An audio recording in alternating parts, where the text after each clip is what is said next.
Você já se perguntou como uma pequena nação insular construiu visões do futuro que Hollywood mais tarde roubou? Os anos 1960 na Grã-Bretanha foram anos de medo atômico e genialidade silenciosa, quando estúdios ousaram imaginar robôs, governos e realidades que deram errado. Mas alguns desses filmes desapareceram esquecidos, enterrados sob censura ou ridículo. Hoje desvendamos 12 filmes britânicos de ficção científica perdidos que previram o futuro com precisão assustadora. Número 12.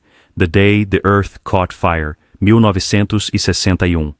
Começou como um thriller de jornal, mas tornou-se um dos avisos mais ousados da Grã-Bretanha. The Day the Earth Caught Fire foi um sucesso de crítica, mas uma aposta nas bilheteiras. O diretor Val Guest criou um mundo superaquecido após testes nucleares inclinarem a Terra fora de seu eixo. Londres sufocava, rios secavam, a humanidade contava seus últimos dias. Filmado em preto e branco nítido com filtros laranja intensos, o visual do filme espelhava seu pânico. Jornalistas se apressam para descobrir a verdade, enquanto governos mentem e cientistas sussurram que o tempo está se esgotando. Alguns espectadores o consideraram profético.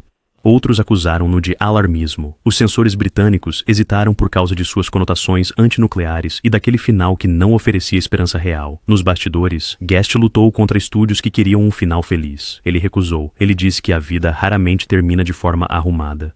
Os críticos adoraram seu realismo e o filme até ganhou um BAFTA por seu roteiro. No entanto, ele desapareceu da memória quando filmes americanos de desastre chamativos roubaram a cena. Décadas depois, cientistas climáticos o reviveram como uma obra-prima profética. Assistir Londres envolta em calor agora parece assustadoramente familiar. O dia em que a Terra pegou fogo não era apenas ficção científica, era uma previsão de tudo o que tememos hoje. Número 11. Estranha de Outro Mundo, 1963. Parecia uma curiosidade de um pequeno estúdio, mas escondia algo assustador. Unearthly Stranger seguiu um cientista do governo que suspeita que sua esposa perfeita não é humana. Ela nunca pisca, ela chora lágrimas reais que queimam. E toda vez que ele revela segredos confidenciais, alguém morre. Lançado discretamente durante o auge da paranoia da Guerra Fria, misturou a vida doméstica com o horror cósmico. Os críticos chamaram-no de estranho. O governo achou-o perturbador. Alguns sussurravam que foi inspirado por experimentos do MI5 com vigilância emocional. O que começou como um thriller de baixo orçamento transformou-se em um filme muito inquietante para ser relançado na televisão. A produção enfrentou caos. O produtor Albert Fennell discutiu com os censores sobre cenas mostrando assassinato psíquico. Distribuidores americanos cortaram minutos inteiros temendo que perturbasse o público. No entanto, a versão sem cortes foi exibida uma vez em Londres e se tornou um mito cult entre os estudantes britânicos. Seus temas de infiltração alienígena e controle emocional anteciparam décadas de cinema, de The Stepford Wives a The X-Files. No final, Unearthly Stranger era menos sobre alienígenas e mais sobre o amor desprovido de humanidade. Previu um futuro onde a própria emoção poderia ser monitorada, regulada ou apagada. Número 10. O Homem do Terno Branco, 1951.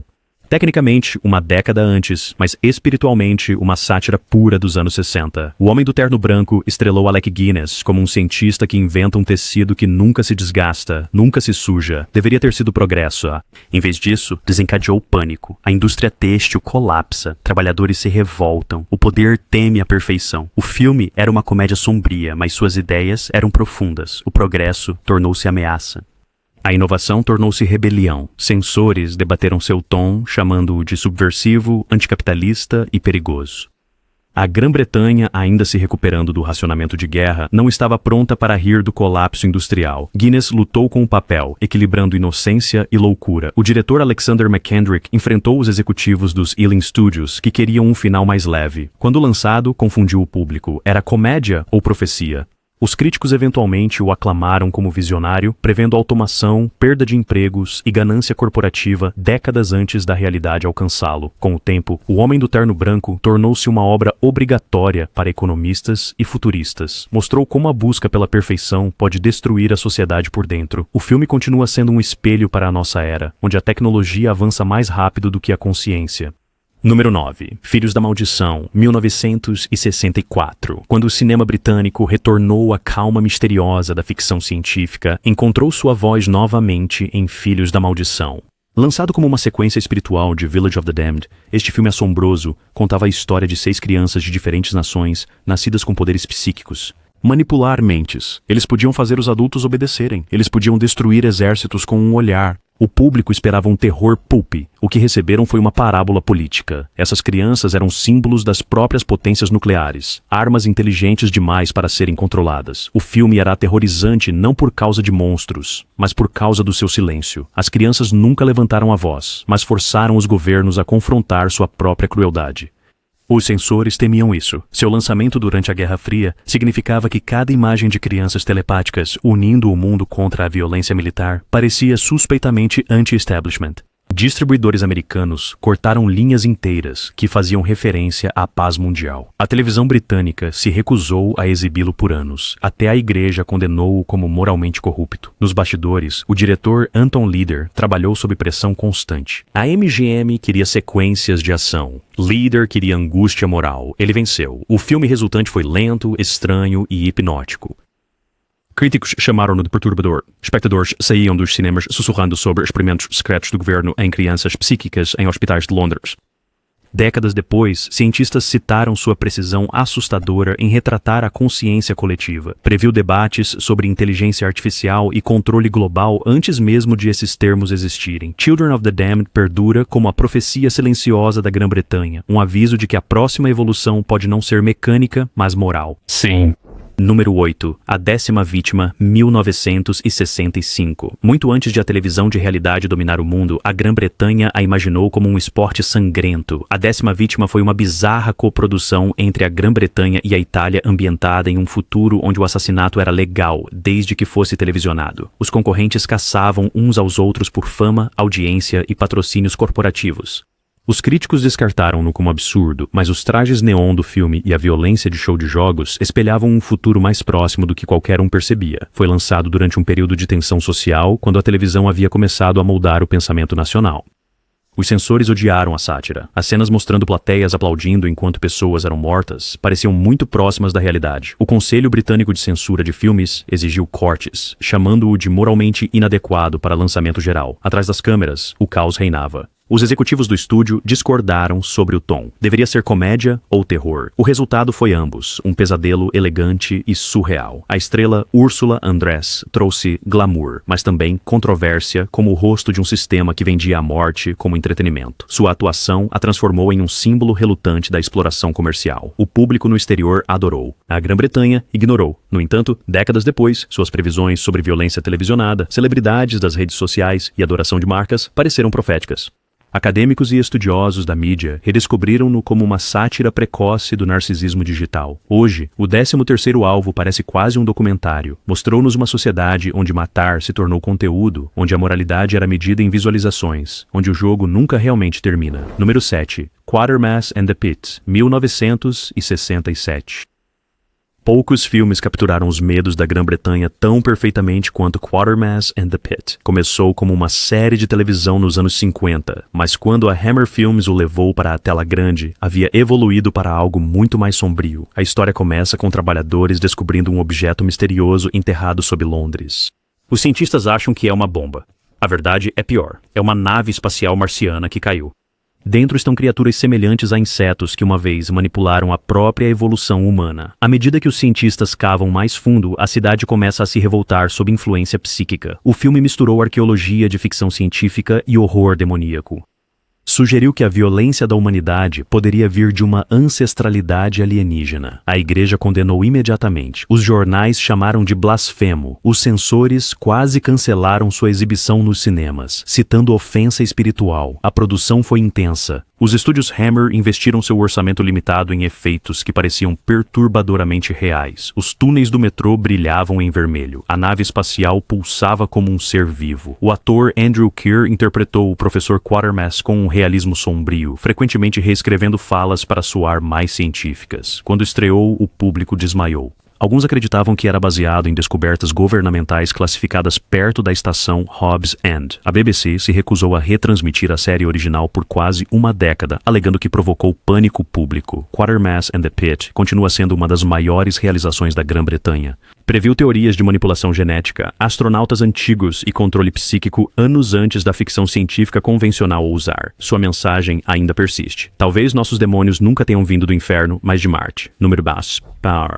O Homem Projetado, 1966. Em meados dos anos 60, a Grã-Bretanha estava obcecada com a ciência se voltando contra seu criador. O Homem Projetado transformou essa paranoia em realidade. O filme seguiu o Dr. Paul Steiner, um físico brilhante, mas instável, que inventa um dispositivo de teletransporte projetado para revolucionar a transferência de matéria. Mas durante um experimento fracassado, ele se torna parte de sua própria máquina. Quando seus átomos se dispersam e se reconstituem, ele emerge marcado, brilhando, imortal, capaz de matar com um único toque. Na superfície, era mais um filme de monstro. Por baixo, havia um medo do progresso tecnológico e da traição do governo.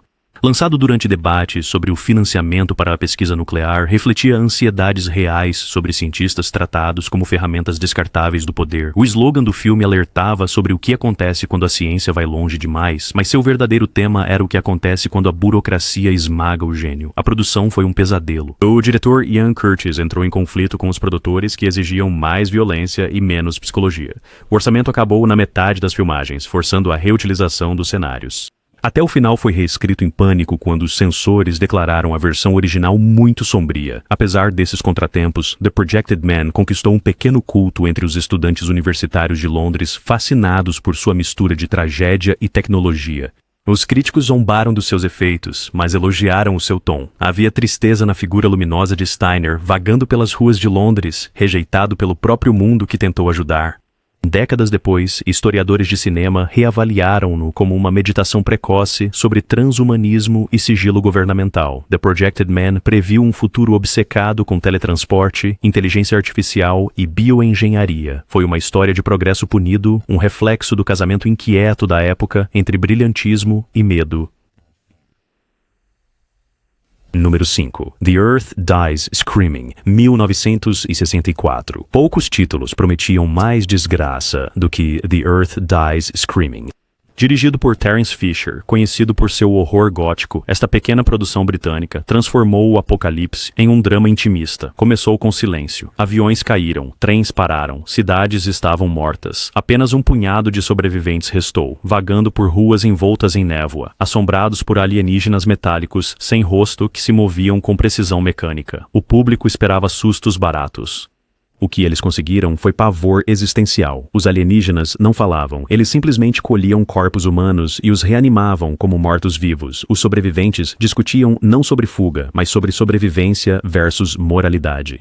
Seu tom era sombrio, silencioso e inquietante. O Conselho Britânico de Censura de Filmes debateu seu lançamento, temendo sua representação crua da aniquilação global durante uma década ainda assombrada por exercícios nucleares. Críticos o descartaram como muito deprimente para o público em geral. No entanto, sua simplicidade tornou-se sua força. A direção de Fisher fez com que as cidades inglesas vazias parecessem avisos fantasmagóricos. Nos bastidores, a produção quase entrou em colapso. Fisher teve que filmar com uma equipe reduzida e pouco equipamento de iluminação. O efeito de névoa veio de gelo seco, emprestado de uma cervejaria. Ainda assim, as limitações se tornaram atmosfera. A quietude assustadora do filme inspiraria mais tarde diretores como George Romero e John Carpenter.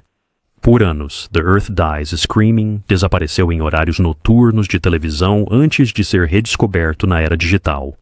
Os estudiosos agora a consideram uma das representações mais assombrosas da existência pós-humana já filmadas. Previu a automação, o controle artificial e nossa silenciosa dependência das máquinas. A mensagem do filme era terrivelmente simples. Quando a humanidade morre, a Terra continua gritando. Número 4. The Damned, 1963. Dirigido pelo visionário Joseph Losey, The Damned era parte ficção científica, parte pesadelo social. Filmado na costa inglesa, começou como uma história sobre motociclistas rebeldes liderados por Oliver Reed, mas, sob a superfície, escondia uma das reviravoltas mais ousadas do cinema britânico. Uma base militar secreta esconde crianças radioativas mantidas no subsolo, vítimas de experimentos para a sobrevivência em uma guerra nuclear. O filme era tanto poético quanto horrível. As crianças eram símbolos belos e brilhantes de um futuro condenado, criadas sem luz solar ou afeto. Losey as usou como uma metáfora para a juventude traída pela era atômica. O estúdio, no entanto, entrou em pânico. A Hammer Films engavetou o filme por quase 2 anos, temendo censura devido aos seus temas antigovernamentais. Quando The Damned finalmente estreou no exterior, os críticos elogiaram sua inteligência, mas as autoridades britânicas o trataram com desconfiança. O Conselho de Censores de Filmes forçou cortes, removendo diálogos sobre corrupção política e sigilo governamental. Até o final foi suavizado, embora Losey ainda tenha conseguido manter de inevitabilidade. O caos da produção combinava com seu tom sombrio. Lucy lutava contra a interferência do estúdio diariamente, enquanto Reed se desentendia com os colegas de elenco em explosões violentas. Membros da equipe revelaram mais tarde que o diretor filmou cenas adicionais em segredo para preservar sua visão original. Essas cenas sobreviveram apenas em cópias estrangeiras redescobertas décadas depois. Embora ignorado no lançamento, The Damned ganhou status de culto nas décadas de 70 e 80. Os estudiosos saudaram-no como um dos primeiros filmes britânicos a ligar a paranoia atômica à decadência moral. Sua influência pode ser sentida em tudo, de Threads a Children of Men. The Damned previu um mundo onde a própria inocência se torna radioativa, onde os governos escondem a verdade em câmaras subterrâneas e onde progresso e tragédia andam de mãos dadas. Número 3. Fahrenheit 451, 1966. Foi o ano em que o cinema britânico ousou queimar livros na tela. A adaptação de François Truffaut de Fahrenheit 451 de Ray Bradbury foi filmada inteiramente na Inglaterra usando os Pinewood Studios e uma equipe britânica. Embora dirigido por um francês e baseado em um romance americano, o filme parecia inconfundivelmente britânico em tom, quieto, contido e misterioso. Retratava um mundo onde os bombeiros não mais extinguiam chamas, mas as acendiam, queimando literatura para manter a ordem. O público ficou dividido. Alguns aclamaram-no como uma obra-prima visionária, outros acharam-no frio demais, clínico demais. A BBC recusou-se a promovê-lo, chamando seus temas de politicamente perigosos. A Grã-Bretanha, em meados dos anos 60, estava a experimentar a consolidação dos meios de comunicação e uma crescente ansiedade sobre a censura. A história de um homem que começa a ler livros proibidos era demasiado próxima da realidade. A produção em si foi marcada por tensão. Truffaut teve dificuldades com a língua inglesa e o ator Oscar Werner teve conflitos amargos com a co-estrela Julie Christie. Werner supostamente sabotou cenas, cortando o cabelo no meio das filmagens para arruinar a continuidade. Truffaut escreveu em seu diário que nunca havia experimentado tanta hostilidade em um set. Apesar do caos, o diretor de fotografia Nicholas Roeg capturou uma das visões mais assombrosas da subúrbia já filmadas. Fileiras de casas uniformes brilhando sob céus cinzentos. Ao ser lançado, críticos britânicos o descartaram como estrangeiro e pretensioso. No entanto, dentro de uma década, as previsões do filme começaram a surgir. Telas de televisão substituindo a vigilância da polícia do pensamento, substituindo a conversa. Quando a BBC finalmente o exibiu no final dos anos 70, chocou os espectadores mais jovens que viram seu próprio mundo refletido de volta. Fahrenheit 451 não era sobre fogo, era sobre silêncio, um futuro onde a verdade queimava silenciosamente sob a conformidade. E meio século depois, suas cinzas ainda fumegam em cada tela brilhante. Número 2. The Mindbenders, 1963. Muito antes dos thrillers de paranoia se tornarem moda, The Mindbenders expôs o terror do controle psicológico. Dirigido por Basil Dearden, esta obra-prima britânica explorou até onde os governos iriam para manipular a mente humana. Seguiu um cientista interpretado por Dirk Bogarde, que se submete a experimentos de privação sensorial para pesquisa. Mas quando seu colega morre misteriosamente, o cientista se torna o próximo sujeito. Sua mente é despida, sua lealdade questionada, sua alma reprogramada. À primeira vista, parecia um melodrama da Guerra Fria. Na verdade, foi uma das primeiras representações de lavagem cerebral e condicionamento emocional no cinema. O British Board of Film Censors hesitou sobre suas sequências de interrogatório, mostrando o sujeito privado de tempo, som e visão. Os críticos chamaram-no de perturbador. Alguns afirmaram que se assemelhava a experimentos, rumores do MI6. O governo nunca confirmou nem negou. Nos bastidores, Dearden exigiu autenticidade. Bogarde realmente se submergiu em tanques de isolamento quase congelantes para as filmagens.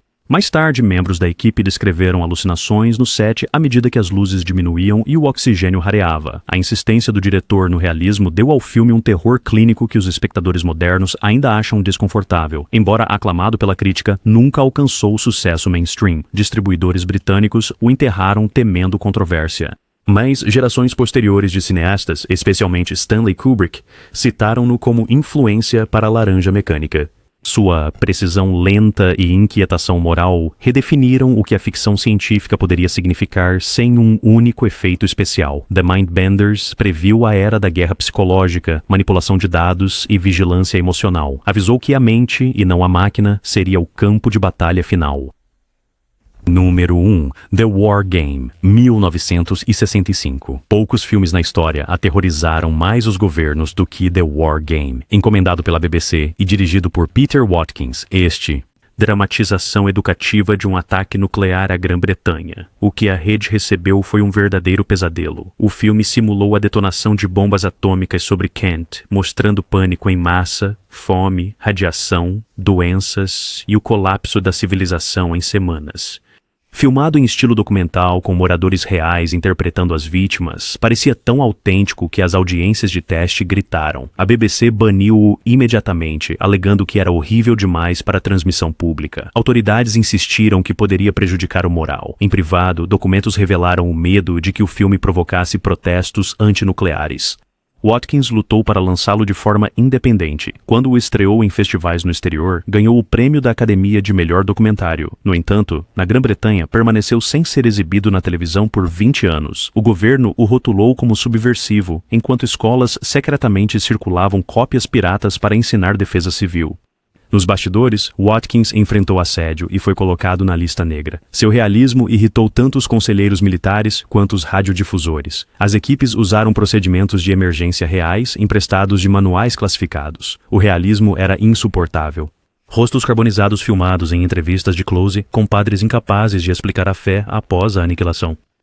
Quando The War Game finalmente foi ao ar em 1985, silenciou a nação. Os espectadores choraram. Críticos chamaram-no de o filme mais verdadeiro da Grã-Bretanha. Não tinha alienígenas nem monstros, apenas nós. The War Game previu não apenas a destruição nuclear, mas a própria negação política. Continua sendo um espelho do medo, um lembrete de que o futuro não é ficção científica. É a falha humana repetida. Esses filmes não eram fantasias, eram profecias sussurradas no escuro por contadores de histórias que viam aonde o progresso leva quando a consciência dorme. De crianças atômicas a cientistas psíquicos, da censura ao colapso, as visões esquecidas da Grã-Bretanha nos alertaram a todos.